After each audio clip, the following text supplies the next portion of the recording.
Je gazetari vjetër. Nuk ka një incident mes Dakor. kolegu Manja, ish ministri i drejtësisë, kolegu tjetër Kadeli, kanë qenë njerëz që çohen herët, që vinë punë herët, në 8 të mëngjesit duke pirë një kafe pranë godinës parlamentit dhe aty janë sulmuar fizikisht nga banda kriminale Gentian Progni. Dhe kjo bandë kriminale është turpi policisë shtetit në këtë këndvështrim që ka vonuar ndalimin e tij që pardje. Që t'jemi korrekt me këtë. Është një kritike apo kjo ndaj kolegut Lamallari? Jo, nuk është.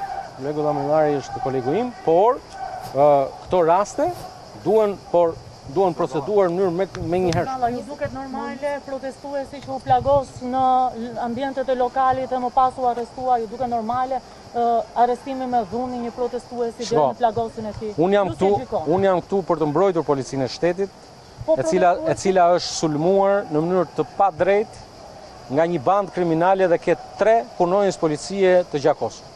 Dhe po ju a them edhe një herë, siç ju bëni këtë detyrë kaq të bukur, kaq të respektuar të gazetarit, ju të parët duhet të solidarizoheni me punonjësit e policisë plagosur.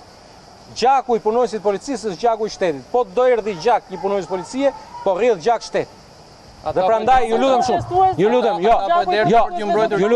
Ju lutem. Zoti Balla, për ju po e derdhin gjakun. Po ata derdhin gjakun për shtetin shqiptar, për Shqipërinë. Shteti është i gjithëve. Ju këtu po ju mbrojnë. Kjo bandë kriminale me këtë Gentian Progni që ka sulmuar deputetë e Partisë Socialiste, prandaj jam shumë i indignuar. Ajo është goditje dhe sulm për shkak të detyrës.